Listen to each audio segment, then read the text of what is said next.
Hello friends, Ravi ji के express में आप सभी का बहुत बहुत स्वागत है। दोस्तों, आज के इस वीडियो के माध्यम से हम देखेंगे एसपीडी साइंस का क्वेश्चन, जो कि इसी वीडियो में हम जो आप थंबनेल पर देख रहे हैं सारा का सारा टॉपिक क्लियर कराने वाले हैं। और इसमें जो प्रमुख टॉपिक हम कराने वाले हैं तो आप देख सकते हैं, प्रमुख उपकरण एवं उनके कार्य हैं, चिकित्सा से संबंधित महत्वपूर्ण खोज, उसके बाद विटामिन स्रोत एवं उसके रासायनिक नाम, उसके बाद शरीर से संबंधित महत्वपूर्ण तथ्य, देन तत्व संकेत व परमाणु संख्या, और विज्ञान की प्रमुख शाखाएं, और विज्ञान के क्षेत्र में आविष्कार एवं आविष्कारक। तो इतना सारा टॉपिक हम एक ही मात्र वीडियो में कराने वाले हैं। तो आप यदि चैनल पर नए हो तो चैनल को सब्सक्राइब कर लीजिए और बेल आइकन प्रेस कर लीजिए, ताकि समय समय पर नोटिफिकेशन मिलता रहे जब भी हम वीडियो अपलोड करें। ठीक है दोस्तों, तो चलिए वीडियो में आगे बढ़ते हैं। और उससे पहले एक बात और कहना चाहेंगे कि यदि आपको वीडियो अच्छा लगेगा तो लाइक और शेयर ज़रूर कीजिएगा। तो चलिए देख लेते हैं फटाफट टॉपिक। ठीक है, हाँ तो दोस्तों देख सकते हैं आप, ये सारा जो पीडीएफ है, इसमें जितने भी सारे टॉपिक का हमने नाम बताया सारा का सारा एक ही वीडियो में हम कराने वाले हैं। यानी पूरा एसपीडी का निचोड़ आप समझ सकते हैं कि यहाँ से आपको हो जाएगा। तो चलिए देर न करते हुए हम देख लेते हैं, और इसको थोड़ा हम बड़ा कर लेते हैं क्योंकि आपको स्पष्ट रूप से दिखाई दे। तो चलिए देख लेते हैं। तो देखिए दोस्तों, फर्स्ट में है जो प्रमुख उपकरण एवं उनके कार्य। तो यहाँ से जो क्वेश्चन बनेंगे वो क्या है, तो देख लीजिए, यहाँ उपकरण दिया है और उसका कार्य। तो देखिए देख लेते हैं। फर्स्ट में अल्टीमीटर है, तो अल्टीमीटर से ऊंचाई का मापक, यानी ऊंचाई का मापन किससे किया जाता है, तो अल्टीमीटर से। इसके बाद है वायुमंडलीय दाब का माप, तो वायुमंडलीय दबाव किससे मापा जाता है, तो बैरोमीटर से। एक एक बार हम हर क्वेश्चन को बोलेंगे, बार बार रिपीट नहीं करेंगे।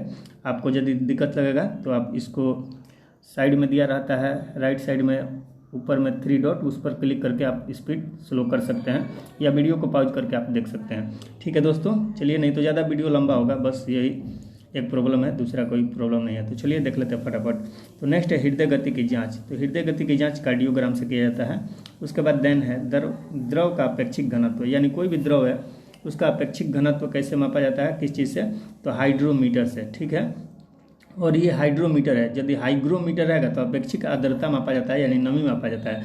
लेकिन हाइड्रो है तो हाइड्रोमीटर से अपेक्षिक घनत्व मापा जाता है, रिलेटिव डेंसिटी जिसको बोलते हैं। ठीक है, तो चलिए नेक्स्ट देख लेते हैं गैसों के दाब की माप। तो गैसों में दाब का माप किससे मापा जाता है, तो मैनोमीटर से। ठीक है, नेक्स्ट है वर्षा का मापक, तो रेन गेज से वर्षा मापा जाता है। नेक्स्ट है भूकंप की तीव्रता, तो तीव्रता कहेगा तो रिक्टर स्केल से, लेकिन भूकंप कहेगा तो सिस्मोग्राफ से। ठीक है, नेक्स्ट है दूध की शुद्धता किससे मापा जाता है, तो लैक्टोमीटर से। नेक्स्ट है समुद्र की गहराई का मापक, तो ये फैदोमीटर है। ठीक है, इसके बाद है हवा की शक्ति तथा गति का माप किससे किया जाता है, तो एनीमोमीटर से। चलिए नेक्स्ट देख लेते हैं। नेक्स्ट है जो आपके सामने हाइग्रोमीटर।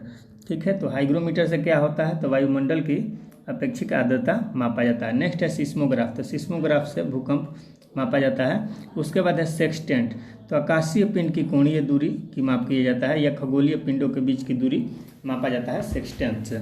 ठीक है, नेक्स्ट देख लेते हैं। तो नेक्स्ट है विद्युत धारा का माप किससे किया जाता है, तो आमीटर से किया जाता है।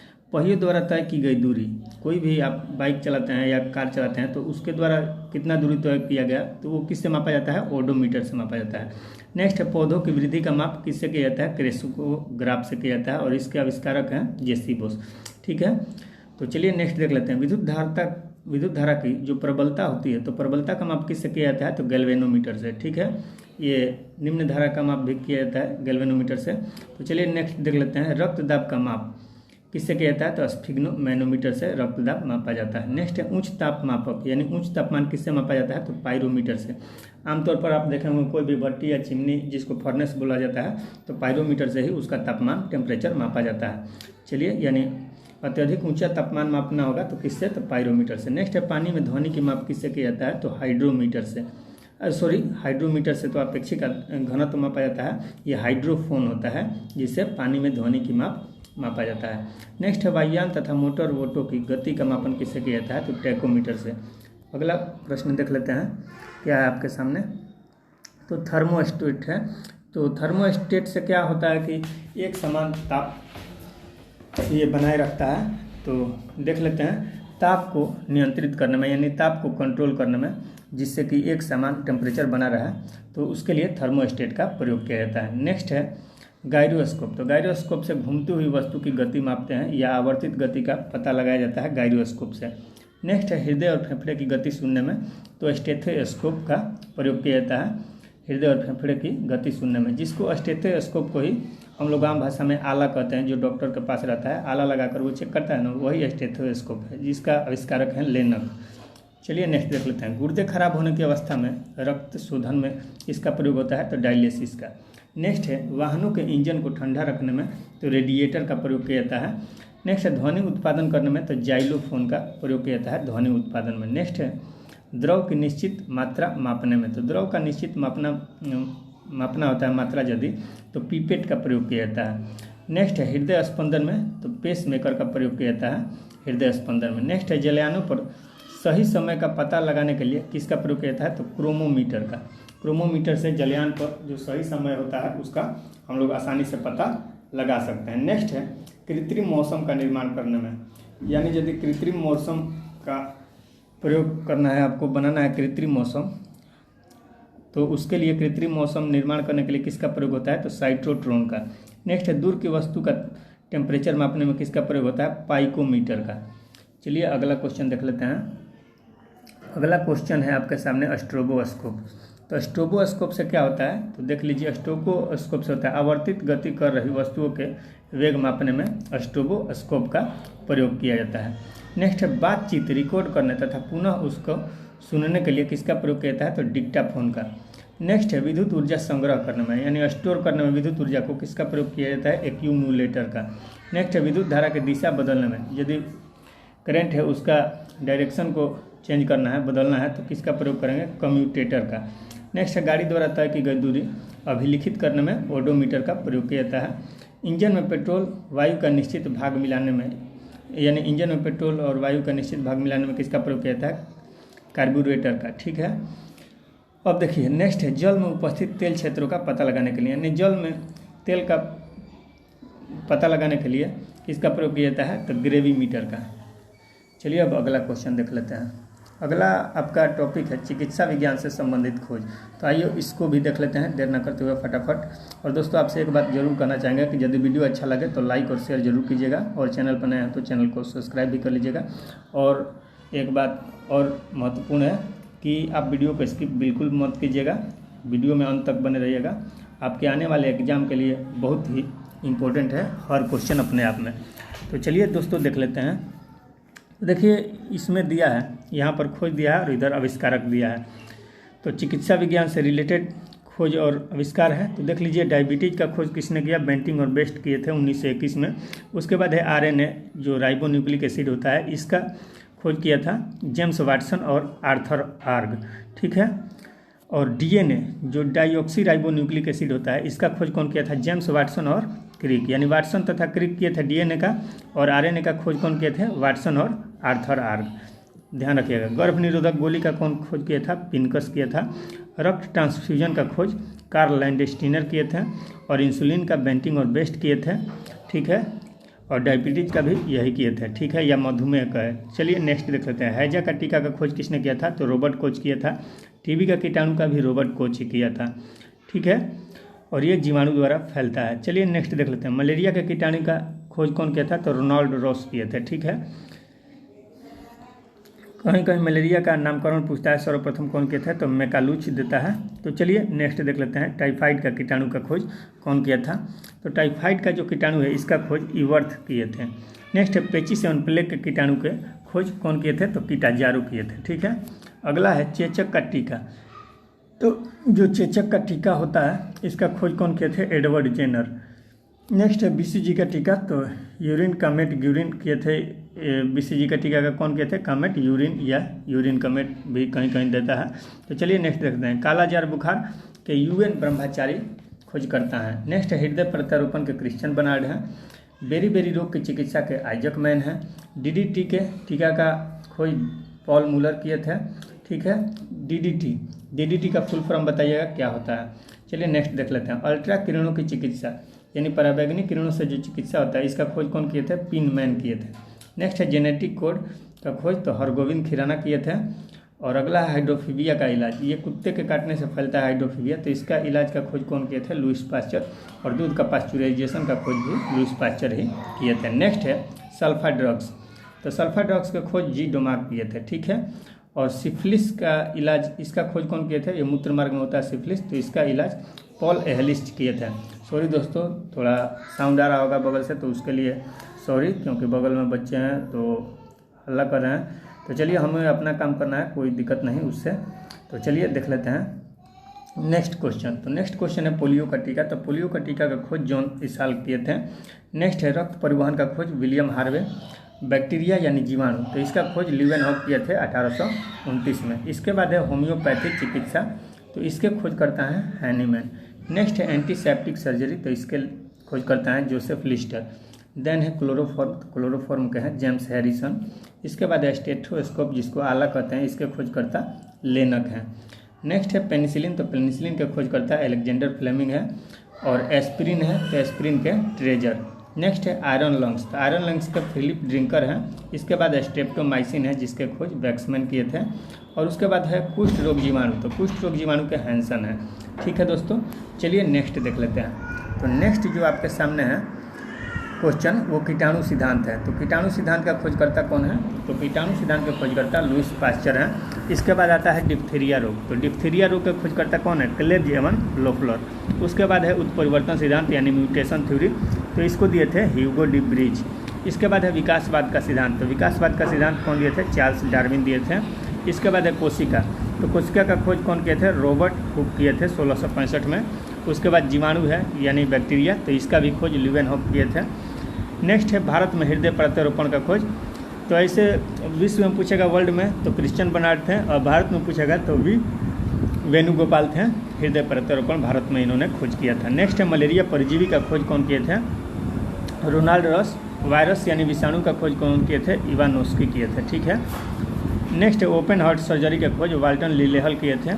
और जो क्लोनिंग तकनीक है इसका खोज इयान बिल्कुट किए थे। और पारिस्थितिकी यानी इकोलॉजी का खोज रीडर किए थे। चलिए अब अगला प्रश्न देख लेते हैं। सॉरी दोस्तों, ज़्यादा पर हो गया, तो देख लीजिए, यहाँ तक हम देख लिए थे। अब देख लीजिए नेक्स्ट जो है ओपन हार्ट सर्जरी यानी वाल्टन लिलेहल और क्लोनिंग तकनीक का इयान बिल्कुट हैं। और पारिस्थितिकी का रीटर हैं। और पारिस्थितिकी जो तंत्र कहता है तो इसके एजी टांसले यानी आर्थर टांसले हैं, ठीक है। चलिए नेक्स्ट देख लेते हैं। और सबसे पहले कौन किए थे? तो ऑनरेस्ट हैकल किए थे। चलिए नेक्स्ट देख लेते हैं। तो नेक्स्ट है आपके सामने जो टॉपिक, ये है विटामिन और महत्वपूर्ण तथ्य। तो आइए देख लेते हैं विटामिन से क्या क्या महत्वपूर्ण तथ्य बनता है। देखिए विटामिन का खोज फंक किए थे, ये भी जान लीजिए। फंक नामक वैज्ञानिक ने विटामिन का खोज किया। तो चलिए देख लेते हैं। तो देखिए विटामिन ए का जो रासायनिक नाम, केमिकल नेम होता है वो रेटिनॉल होता है। और इसके कमी से कौन कौन सा रोग होता है? तो रतौंधी होता है, जिसे जीरोफ्थैल्मिया भी बोला जाता है, ठीक है। तो विटामिन ए के कमी से ही होता है। इसका सबसे अच्छा स्रोत गाजर होता है, और साथ में दूध, अंडा और फल, ठीक है। तो चलिए विटामिन B1 का देख लेते हैं। तो विटामिन B1 का रासायनिक नाम हो जाता है थायमिन। क्या होता है? थायमिन। और B1 की कमी से यानी थायमिन की कमी से रोग होता है बेरी, ठीक है। B1 की कमी से बेरी रोग होता है। इसका स्रोत है क्या क्या खाने से विटामिन B1 हमको मिलता है? तो मूंगफली, आलू और सब्जी। नेक्स्ट देख लेते हैं विटामिन B2। तो विटामिन B2 के बारे में देख लीजिए क्या है। तो विटामिन B2 जो है इसका केमिकल नेम हो जाता है राइबोफ्लेविन। और इसके कमी से कौन कौन रोग होता है? तो त्वचा फटता है और किलोसिस होता है। B1 से बेरी होता है, और B2 से त्वचा फटता है और किलोसिस होता है। इसका स्रोत है अंडा, दूध और हरी सब्जी, ठीक है। चलिए नेक्स्ट देख लेते हैं विटामिन B3। तो इसका रासायनिक नाम यानी केमिकल नेम हो जाता है नियासिन, ठीक है। कमी से रोग क्या होता है? मंदबुद्धि, बाल सफ़ेद होना। स्रोत है मांस, दूध, टमाटर और मूंगफली। नेक्स्ट देख लेते हैं B5, जिसको पेंटोथोनिक अम्ल भी बोल देते हैं। तो देखिए, तो इसका केमिकल नेम होता है B5 का रासायनिक नाम पेंटोथोनिक अम्ल, ठीक है। कमी से रोग क्या होता है? तो त्वचा दाद होता है या पेलाग्रा होता है, ठीक है। किससे? B5 से यानी पेंटोथोनिक एसिड से होता है पेलाग्रा और त्वचा दाद। तो देखिए स्रोत क्या क्या है, इसका क्या क्या खाने से हमको मिलता है B5? तो मांस, मूंगफली और आलू। विटामिन B6 जिसको हम लोग पायराडॉक्सिन कहते हैं, यानी इसका केमिकल नेम पायराडॉक्सिन हो जाता है। तो इसके कमी से कौन कौन रोग होते हैं? तो एनीमिया होता है, त्वचा रोग होता है। किससे? तो विटामिन B6 के कमी से, ठीक है। अब देखिए स्रोत क्या है, दूध, मांस और सब्जी। चलिए नेक्स्ट देख लेते हैं। तो नेक्स्ट है आपके सामने विटामिन B7, जिसको विटामिन H भी कहा जाता है, ठीक है। तो इसका रासायनिक नाम बायोटिन है और कमी से मुख्य रोग लकवा होता है इसमें, और शरीर में दर्द भी होता है। स्रोत क्या क्या है, तो ईस्ट है, गेहूं है और अंडा है। अब आता है विटामिन B12। B12 में क्या होता है इसका रासायनिक नाम, तो केमिकल नेम हो जाता है साइनोकोबालामीन। कमी से रोग होता है रक्त क्षीणता यानी एनीमिया, और पांडु रोग होता है, ठीक है। स्रोत है मांस, कलेजी और दूध। रक्त क्षीणता यानी रक्त की कमी हो जाता है इसमें, जिसको एनीमिया बोला जाता है, ठीक है। अब देखिए विटामिन C का रासायनिक नाम एस्कॉर्बिक एसिड होता है। तो आइए इसके बारे में भी देख लें। तो विटामिन C का रासायनिक नाम यानी केमिकल नेम क्या होता है, एस्कॉर्बिक एसिड। कमी से रोग होता है अस्कॉर्बिक, मसूड़ों का फूलना। स्रोत है आंवला, नींबू, संतरा और नारंगी, ठीक है। यानी खट्टे फलों में आमतौर पर विटामिन C पाया जाता है। और एकमात्र विटामिन D है जो कि कहीं पर भी नहीं पाया जाता है, केवल सूर्य के प्रकाश में पाया जाता है। तो चलिए अगला हम देख लेते हैं विटामिन D के बारे में। तो देखिए विटामिन D, इसका रासायनिक नाम यानी केमिकल नेम हो जाता है कैल्सीफेरॉल। कमी से रोग होता है रिकेट्स, बच्चों में होता है, और ऑस्टियोमलेशिया भी होता है। इससे की कमी से रोग और बच्चों में रिकेट्स होता है, ठीक है। चलिए देख लेते हैं स्रोत क्या क्या है। तो सूर्य का प्रकाश है, दूध और अंडा है, बहुत कम मात्रा में इससे मिलता है, लेकिन सूर्य का प्रकाश से विटामिन D भरपूर मात्रा में मिलता है। तो चलिए नेक्स्ट देख लेते हैं विटामिन E, इससे नपुंसकता होता है। और देखिए विटामिन E के जो रासायनिक नाम होता है यानी केमिकल नेम होता है टेकोफेरोल। कमी से रोग होता है नपुंसकता और बंध्यता यानी स्टेरिल, जिसको बोला जाता है, बांझपन हो जाता है, तो विटामिन E के कमी के कारण ही। और स्रोत क्या क्या है, तो इसमें हरी सब्जी खाना चाहिए, मक्खन खाना चाहिए, दूध खाना चाहिए। अंकुरित गेहूं भी आप ले सकते हैं, ठीक है। तो चलिए देखते हैं next vitamin K। Vitamin K का रासायनिक नाम यानी केमिकल नेम होता है फिलोक्विनोन। कमी से रोग होता है, रक्त का थक्का नहीं बनता है। स्रोत है टमाटर, हरी सब्जी और दूध। अब देखिए शरीर के प्रमुख अद्भुत तथ्य देख लेते हैं। नेक्स्ट टॉपिक आपका यही है, शरीर के प्रमुख अद्भुत तथ्य। और दोस्तों बार बार आपसे बोल रहे हैं कि वीडियो को प्लीज़ आपसे आग्रह है, विनती है, स्किप मत कीजिएगा, अंत तक बने रहिएगा। और हमारा बार बार कहने का ये और कोई दूसरा कारण नहीं है, इसका फ़ायदा आपको एग्ज़ाम में देखने को मिलेगा। तो चलिए, यदि हमारे प्रति आपका कोई भी मन में हो कि नहीं ये सही बोल रहे हैं, तो आप ज़रूर हमारी बातों पर ध्यान दीजिएगा, और उसका नतीजा आपको देखने को मिलेगा जब आपका परिणाम आएगा एग्ज़ाम का, या आप एग्ज़ाम में आप बैठेंगे तो चलिए देख लेते हैं, देर न करते हुए फटाफट। देखिए फर्स्ट में मनुष्य का हृदय धड़कता है तो 72 बार प्रति मिनट, यानी 1 मिनट में 72 बार मनुष्य का हृदय धड़कता है। और मानव खोपड़ी में टोटल हड्डियाँ कितनी होती है, 8 होती है। ऐसे कुल तो सिर में टोटल हड्डी 29 होता है, टोटल कहेगा तो 29 होता है, खोपड़ी में 8 होता है, और जो फेशियल होता है तो फेशियल में 14 होता है। तो ये ध्यान रखिएगा। तो चलिए देख लेते हैं। तो खोपड़ी में हड्डियों की संख्या 8 होता है। मनुष्य का हृदय धड़कता है 1 मिनट में 72 बार, ये तो रिपीट कर दिया क्वेश्चन। नेक्स्ट स्वस्थ मनुष्य की श्वसन दर, यानी 1 मिनट में श्वसन दर कितना होता है, कितना बार सांस लेता है वो, तो 16 से 18 बार, ठीक है। मस्तिष्क का वजन कितना होता है, 1350 से 1400 ग्राम, यानी मानव मस्तिष्क का जो वजन होता है ब्रेन का, वो कितना होता है, 1350 से 1400 ग्राम तक होता है, ठीक है। तो चलिए देख लेते हैं। तो यानी जो मादा होती है उनमें 1350 ग्राम लगभग पाया जाता है, और जो नर होते हैं यानी पुरुष, उसमें 1400 ग्राम लगभग मस्तिष्क पाया जाता है। चलिए नेक्स्ट देख लें। मस्तिष्क का बड़ा भाग को परमस्तिष्क कहते हैं, यानी सेरेब्रम कहा जाता है, ठीक है। वृक्क यानी किडनी जिसे बोलते हैं, इसका वजन होता है 150 ग्राम, ठीक है। कहीं कहीं 140 ग्राम भी देता है, तो ध्यान रखिएगा। चलिए नेक्स्ट देखते हैं। शरीर की सबसे बड़ी हड्डी कौन है, तो फीमर है, जो जांघ में पाई जाती है। नेक्स्ट है शरीर की सबसे छोटी हड्डी, तो स्टेपिस है, कान में। और कान में 3 हड्डियाँ पाई जाती है, स्टेपिस पाई जाती है, स्टेपिस, उसके बाद इनकस और मैलियस। तो ये तीनों हड्डी पाई जाती है कान में, ठीक है। तो ध्यान रखिएगा। लेकिन इन तीनों में भी सबसे छोटी कौन होती है, स्टेपिस होती है। चलिए नेक्स्ट देख लेते हैं। शरीर में सबसे मजबूत हड्डी कौन होती है, तो जबड़े की हड्डी होती है। और शरीर का सबसे कठोर भाग, कठोर तत्व पूछेगा, यानी हार्ड तत्व कौन होता है सबसे, तो एनामिल। दांतों का जो एनामिल होता है सबसे कठोर तत्व होता है। और मजबूत हड्डी में कहेगा तो जबड़े की हड्डी। चलिए नेक्स्ट देख लेते हैं। आशा करते हैं कि आपको वीडियो अच्छा लग रहा होगा, क्योंकि हर एग्ज़ाम में यहाँ से क्वेश्चन रिपीट कर लेता है। और दोस्तों यदि आप चैनल पर नए हो तो चैनल को सब्सक्राइब कर लीजिएगा और बेल आइकन प्रेस कर लीजिएगा, ताकि समय समय पर नोटिफिकेशन मिलता रहे। जब भी हम वीडियो अपलोड करें। और इसी तरह का वीडियो पाते रहने के लिए चैनल पर बने रहिएगा, और वीडियो अच्छा लगा तो लाइक और शेयर जरूर कीजिएगा। तो चलिए नेक्स्ट क्वेश्चन देख लेते हैं। तो नेक्स्ट क्वेश्चन है, सामान्य मनुष्य का रक्तचाप कितना होता है? तो 120/80 होता है, ठीक है। और आपको कमेंट में बताना है कि 120 क्या होता है और 80 क्या होता है। कहने का तात्पर्य यह है कि कौन डायस्टोलिक होता है और कौन सिस्टोलिक होता है, इसमें आपको बताना है।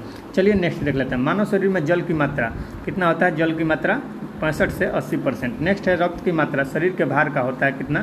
तो 7% होता है। नेक्स्ट है मनुष्य में रक्त की मात्रा होती है कितना? तो 5 से 6 लीटर लगभग होती है। नेक्स्ट है मानव रक्त का पीएच मान कितना होता है? 7.4 होता है। आपको मालूम होना चाहिए कि 7 जो होता है न्यूट्रल होता है यानी उदासीन होता है। 7 से जैसे जैसे बढ़िएगा तो क्षारीय यानी बेस होता है, और 7 से नीचे घटिएगा तो अम्लीय यानी एसिड होता है। तो उसी लिए यहाँ पर क्षारीय दिया है, यानी 7 से ज़्यादा है 7.4। तो चलिए नेक्स्ट देख लेते हैं। रक्त को शुद्ध करता है कौन? तो किडनी यानी वृक्क करता है। नेक्स्ट है लाल रक्त कण का यानी आरबीसी का निर्माण कहाँ होता है? अस्थि मज्जा यानी बोन मैरो में होता है। नेक्स्ट है लाल रक्त कण का जीवन काल यानी आरबीसी, जिसको रेड ब्लड कार्पस बोलते हैं, इसका जीवन काल कितना होता है? तो 20 से 120 दिन होता है। जबकि श्वेत रक्त कण यानी डब्ल्यूबीसी व्हाइट ब्लड कार्पस, जिसको ल्यूकोसाइट भी बोलते हैं, तो इसका जीवन काल 2 से 4 दिन मात्र होता है। नेक्स्ट है श्वेत रक्त कण को क्या कहा जाता है? तो ल्यूकोसाइट। लाल रक्त कण यानी आरबीसी को एरिथ्रोसाइट कहा जाता है, ठीक है। नेक्स्ट है शरीर का ताप नियंत्रक किससे होता है? तो हाइपोथैलेमस ग्रंथि से, यानी हाइपोथैलेमस ग्लैंड जो होता है उसी से शरीर का टेम्परेचर को कंट्रोल किया जाता है। नेक्स्ट है सर्वदाता रक्त समूह, यानी कौन सा रक्त समूह है जो सभी को रक्त दे सकता है, जिसको यूनिवर्सल डोनर भी कहा जाता है? तो वो है ओ ग्रुप, ठीक है। और जो ए बी है वो सर्वग्राही है, यानी सबका रक्त यानी खून ले सकता है, ठीक है। तो चलिए अगला क्वेश्चन देख लेते हैं। तो अगला क्वेश्चन है सर्वग्राही रक्त समूह यानी यूनिवर्सल रिसेप्टर, यानी रिसिप्ट कौन कर सकता है? तो ए बी, ठीक है। रक्तचाप मापने का यंत्र कौन है? तो स्फिग्नोमैनोमीटर से रक्तचाप मापा जाता है, ब्लड प्रेशर। नेक्स्ट है ब्लड बैंक किसे कहा जाता है? तो प्लीहा को, इसको इंग्लिश में स्प्लीन बोलते हैं। नेक्स्ट है भोजन का पाचन प्रारंभ होता है कहाँ से? पाचन प्रारंभ होता है तो मुख से, ठीक है, और ग्रसनी द्वारा होते हुए वो एनस तक पहुँचता है, स्टोमच वगैरह से होते हुए। चलिए नेक्स्ट देख लेते हैं। पचे हुए भोजन का अवशोषण कहाँ होता है? तो छोटी आंत में होता है। पचे हुए भोजन का अवशोषण कहाँ होता है? तो छोटी आंत में। नेक्स्ट है पित्त स्रावित होता है। पित्त कहाँ से स्रावित होता है? तो यकृत से यानी लीवर से स्रावित होता है। और जमा कहाँ होता है? पित्ताशय में, ठीक है, बाइल ग्लैडर में, ठीक है। नेक्स्ट है विटामिन ए संचित रहता है किस चीज़ में? तो यकृत यानी लीवर में विटामिन ए संचित रहता है, स्टोर रहता है। नेक्स्ट है शरीर की सबसे बड़ी ग्रंथि कौन है? यकृत यानी लीवर। नेक्स्ट है सबसे छोटी ग्रंथि कौन सी है? तो इसको मास्टर ग्रंथि को बोलते हैं, या पिट्यूटरी ग्लैंड भी बोलते हैं, या इसी को और नाम से भी पुकारते हैं, जिसको पीयूष ग्रंथि भी कहा जाता है। तो इसका वजन होता है 0.6 ग्राम मात्र इसका वजन होता है, ठीक है, पीयूष ग्रंथि का, ठीक है। चलिए नेक्स्ट देखते हैं। मनुष्य में पसलियाँ पाई जाती है, कितनी पसली पाई जाती है? तो 12 जोड़ी यानी 24 पसली पाई जाती है। नेक्स्ट है शरीर में हड्डियों की कुल संख्या कितना है? 206 है, ठीक है। और जो बच्चे होते हैं उनमें 208 होता है, और नवजात शिशु में लगभग 300 के करीब पाई जाती है। तो चलिए नेक्स्ट देख लें। शरीर में मांसपेशियों की कुल संख्या कितनी है? तो 639 है। और लार में पाए जाने वाला एंजाइम कौन कौन है? तो टाइलिन है और लाइसोजाइम है, ठीक है। टाइलिन भोजन को मीठा बनाता है माल्टोस में बदलकर, और जो लाइसोजाइम है वो सूक्ष्म जीवाणुओं को जो भोजन में के द्वारा अंदर जाते हैं तो सूक्ष्म जीवाणुओं को मार देता है लाइसोजाइम। तो ये ध्यान में रखिएगा। चलिए नेक्स्ट देख लेते हैं। नेक्स्ट है आपके सामने लिंग निर्धारण होता है, यानी बच्चों का लिंग निर्धारण किस पे होता है? तो वो पुरुष क्रोमोसोम पर यानी पिता के क्रोमोसोम पर होता है। मनुष्य का हृदय होता है तो कितने कोष्ठ का? 4 कोष्ठ का होता है। 2 आलिंद होता है और 2 निलय होता है, तो ये ध्यान रखिएगा। चलिए नेक्स्ट देख लेते हैं। शरीर में गुणसूत्रों यानी क्रोमोसोम की संख्या कितनी होती है? 46 यानी 23 जोड़ी क्रोमोसोम होता है। और क्रोमोसोम के खोज कौन किए थे? कमेंट में बताइएगा। चलिए नेक्स्ट देख लेते हैं। शरीर का सबसे बड़ा अंग कौन है? त्वचा है यानी स्किन है। शरीर की सबसे बड़ी कोशिका कौन है? तो तंत्रिका तंत्र। सबसे बड़ी कोशिका कहेगा यानी सेल, तो तंत्रिका तंत्र। और तंत्रिका तंत्र की इकाई होती है न्यूरॉन, ये भी ध्यान रखिएगा। सबसे बड़ा अंग कहेगा तो त्वचा यानी स्किन, ठीक है। और सबसे बड़ी ग्रंथि कहेगा तो यकृत, ठीक है, तो ये भी ध्यान रखिएगा। चलिए नेक्स्ट देख लें। शरीर में अमीनो अम्ल की संख्या कितना है? 20 है, जिसमें शरीर में विद्यमान 10 रहते हैं और 10 बाहर से हमको लेना पड़ता है। चलिए नेक्स्ट देख लें। शरीर में प्रतिदिन मूत्र बनता है लगभग 1.5 लीटर। नेक्स्ट है मूत्र दुर्गंध देता है किसके कारण? तो यूरिया के कारण। और यूरिया का फार्मूला क्या होता है NH2CONH2। चलिए नेक्स्ट देख लेते हैं। मानव मूत्र का pH मान कितना होता है 6, यानी लगभग कितना होता है 6 होता है, ठीक है। और दूध का कितना होता है, तो दूध का 6.4 होता है, और मानव मूत्र का कहेगा तो 6 होता है। तो चलिए नेक्स्ट देखते हैं। शरीर का सामान्य तापमान होता है, तो शरीर का सामान्य तापमान कितना होता है, तो 98.6 फ़ारेनहाइट में होता है, और 37 डिग्री सेल्सियस में होता है, और केल्विन में 310 केल्विन होता है। तो चलिए देख लेते हैं। नेक्स्ट क्वेश्चन है आपके सामने। टिबिया नामक हड्डी पाई जाती है कहाँ, तो पैर में पाई जाती है। दांतों और हड्डियों की संरचना के लिए आवश्यक तत्व तो कौन कौन है, तो कैल्शियम और फास्फोरस है, जो उनकी दांत और हड्डी के लिए महत्वपूर्ण आवश्यक तत्व हैं। नेक्स्ट है शरीर में ऊतकों का निर्माण होता है। किससे ऊतक का निर्माण होता है, टिश्यू का मैन्युफैक्चरिंग किससे होता है, तो प्रोटीन के द्वारा होता है, ठीक है। चलिए नेक्स्ट देख लेते हैं। तो नेक्स्ट टॉपिक है आपके सामने तत्व, संकेत और परमाणु, यानी कौन कौन सा तत्व है, एलिमेंट है, उसका क्या संकेत होता है, और उसका परमाणु संख्या यानी एटॉमिक नंबर कितना होता है। तो आपको मालूम होना चाहिए कि 1 से 30 तक जितने भी तत्व हैं उनके परमाणु संख्या क्रमवार है, यानी सीरियल नंबर में है। जैसे 1 2 3 4 5 6 7 8 9 10 ऐसे करते करते आप 30 तक काउंट करेंगे तो लगातार है, तो इसको लगातार याद कर लेना है आपको 30 तक कम से कम। तो कौन कौन होता है, तो 5-5 के क्रम में याद रखिएगा। जैसे देख सकते हैं आप, हम आपको दिखा रहे हैं यहाँ पर, hydrogen, helium, lithium, beryllium, boron 5 हो गया। उसके बाद carbon, nitrogen, oxygen, fluorine, neon, ठीक है। उसके बाद सोडियम, मैग्नीशियम, इस तरह से करके आपको याद करना है। तो देखिए 11 नंबर पर है sodium, magnesium, aluminium, silicon, phosphorus. फिर है sulphur, chlorine, argon, potassium, calcium, ठीक है। 20 पे कैल्शियम आता है, ठीक है। उसके बाद स्कैंडियम, टाइटेनियम, वेनेडियम आता है, तो देख सकते हैं आप 20 पर कैल्शियम है। उसके बाद है scandium, titanium, vanadium, chromium, manganese. उसके बाद देन है 26 से लोहा, कोबाल्ट, निकेल, कॉपर, और 30 पे है जस्ता यानी Zn, ठीक है। तो चलिए इसको फटाफट देख लेते हैं। और आपको मालूम होना चाहिए किसी भी तत्व का जो परमाणु संकेत जो संकेत होता है वो 1 या 2 अक्षरों से मिलके बना होता है। तो ऑप्शन में रहेगा कि 1 अक्षर से बना होता है, 2 अक्षर से बना होता है, 1 या 2 अक्षर दोनों से बना होता है, या 2 से अधिक अक्षर में भी बना होता है। तो क्या आपको टिक करना है वहाँ पर 1 या 2 अक्षर में परमाणु संकेत होता है। और वो भी पहला जो अक्षर रहेगा वो कैपिटल लेटर रहता है, और दूसरा अक्षर छोटा लेटर रहता है। 1 अक्षर वाला रहेगा तो वो कैपिटल में ही रहेगा। तो चलिए इतना सारा आपको मालूम होना चाहिए बेसिक जानकारी। तो चलिए देख लेते हैं। अब इसको देखिए, तो यहाँ पर आप फर्स्ट में देख सकते हैं हाइड्रोजन, इसका परमाणु क्रमांक 1 है, ठीक है। परमाणु संख्या इधर देख रहे हैं, सीरियल नंबर भी है, उसी तरह से इधर 30 तक लगातार जाएगा आपका। तो हाइड्रोजन का परमाणु संख्या कितना हो गया, 1, संकेत है कैपिटल H। हीलियम का He है संकेत, और परमाणु संख्या 2 है। लिथियम का Li है, परमाणु संख्या 3 है। 4 परमाणु संख्या किसका है, बेरिलियम का Be है संकेत।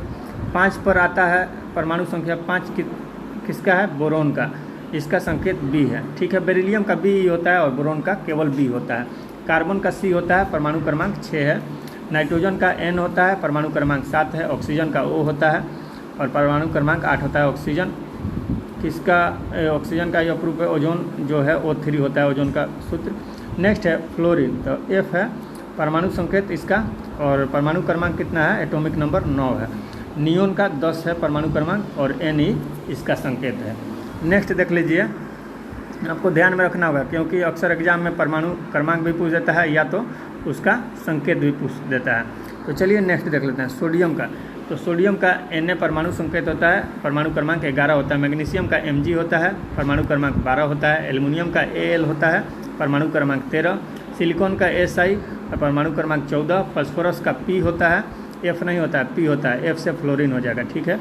तो फास्फोरस का P होता है और परमाणु क्रमांक 15 होता है। सल्फर का S होता है, परमाणु क्रमांक 16। क्लोरीन का Cl और परमाणु क्रमांक 17। आर्गन का Ar और परमाणु क्रमांक 18। आर्गन ध्यान रखिएगा ये अक्रिय गैस की श्रेणी में आता है, 18 नंबर समूह में, या उसको 0 समूह भी बोला जाता है। चलिए नेक्स्ट देख लेते हैं। पोटेशियम का K होता है और 19 नंबर पे आता है, और कैल्शियम 20 नंबर पे आता है, यानी 20 परमाणु क्रमांक। 20 नंबर कहने का मतलब 20 परमाणु क्रमांक है इसका, और Ca इसका संकेत होता है। स्कैंडियम का संकेत Sc होता है और परमाणु क्रमांक 21 होता है, टाइटेनियम का Ti होता है परमाणु संकेत, और 22 यानी 22 इसका परमाणु क्रमांक होता है। वेनेडियम का परमाणु क्रमांक 23 होता है और इसको V से डिनोट किया जाता है, यानी संकेत इसका V है। ठीक है, चलिए नेक्स्ट देख लेते हैं।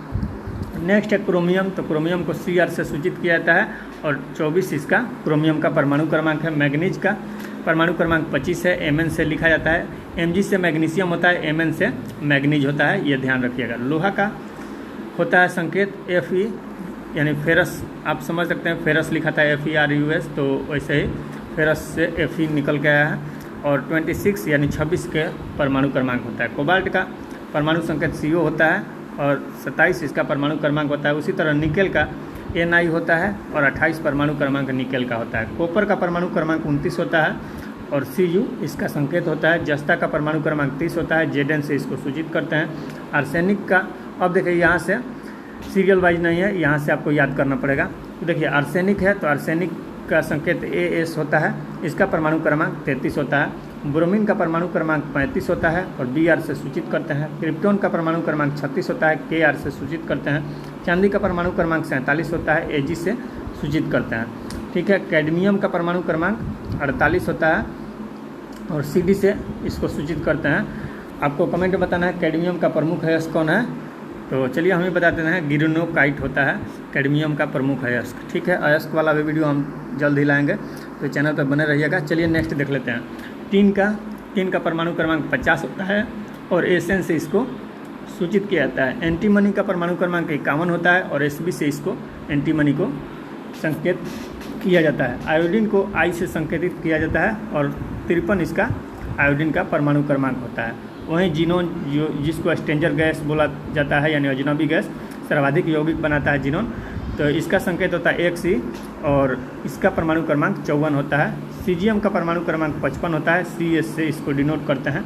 टंगस्टन का परमाणु क्रमांक W होता है और 74 टंगस्टन का परमाणु क्रमांक है। ठीक है, और परमाणु संकेत W होता है। पारा का संकेत होता है Hg यानी हिंगुलम। ठीक है, और इसका परमाणु क्रमांक 80 होता है। सोना जिसको गोल्ड बोलते हैं, तो इसका लैटिन नाम ओरम होता है, जहाँ से Au इसका संकेत निकल के आता है और इसका परमाणु क्रमांक 79 होता है। सीसा का यानी जो इसको लेड या Pb बोलते हैं, तो ये संकेत Pb होता है, इसका परमाणु क्रमांक 82 होता है। रेडियम का परमाणु क्रमांक 88 होता है और Ra से इसको डिनोट किया जाता है। उसी तरह यूरेनियम को U से सूचित किया जाता है और यूरेनियम का परमाणु क्रमांक 92 है। और प्लूटोनियम का बात करें तो उसका 94 होता है। ठीक है, प्लूटोनियम का परमाणु क्रमांक कितना होता है? 94, PO से सूचित किया जाता है। तो दोस्तों कमेंट में बताइएगा कि वीडियो कैसा लगा, और कोई त्रुटि होगा तो कमेंट कीजिएगा, हम उसमें सुधार करके अवश्य लाएंगे जैसा आप चाहते हैं। तो चलिए अगला टॉपिक देख लेते हैं देर न करते हुए।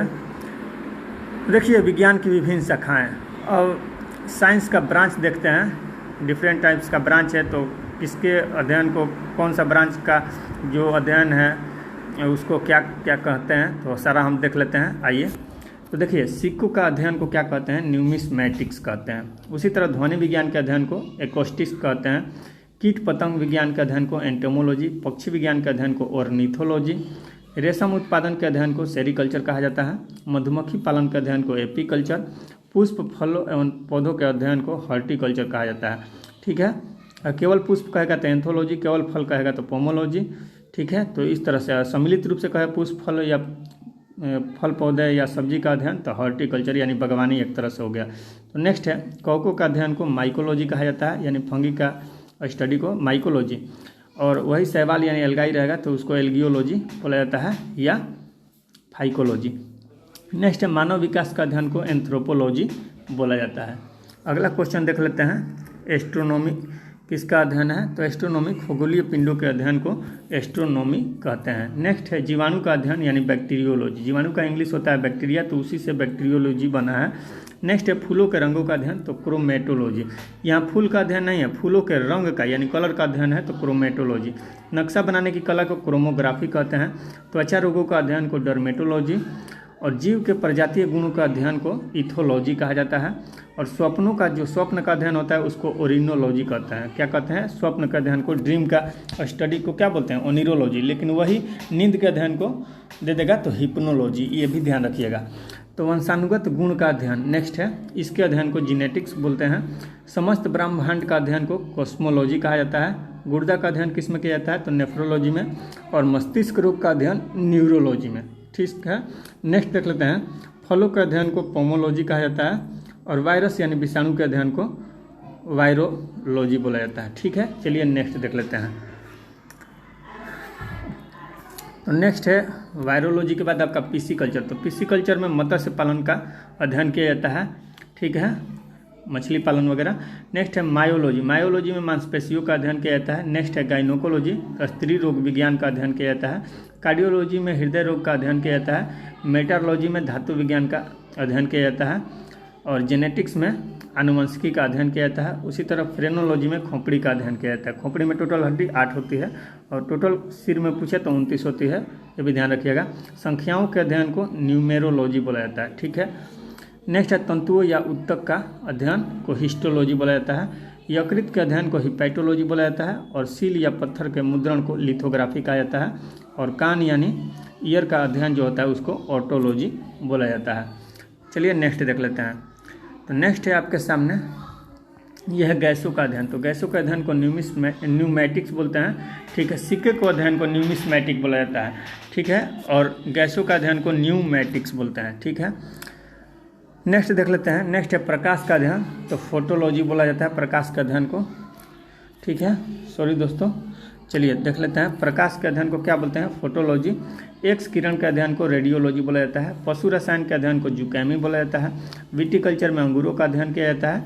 वर्मी कल्चर में केचुआ पालन किया जाता है। ठीक है, केचुआ भी एक तरह का वर्म ही है। चलिए नेक्स्ट देखते, फाइकोलॉजी में शैवाल का अध्ययन, या इसको फाइकोलॉजी न देकर कहीं कहीं एल्गियोलॉजी भी दे देता है। तो एल्गाई शैवाल को इंग्लिश में बोलते हैं, तो उससे एल्गियोलॉजी बना है, तो ध्यान रखना है। जीव विज्ञान में जो कोशिका होता है, तो कोशिका यानी सेल के अध्ययन को क्या बोलते हैं, तो साइटोलॉजी, यानी जीव कोशिका का अध्ययन साइटोलॉजी को कहा जाता है।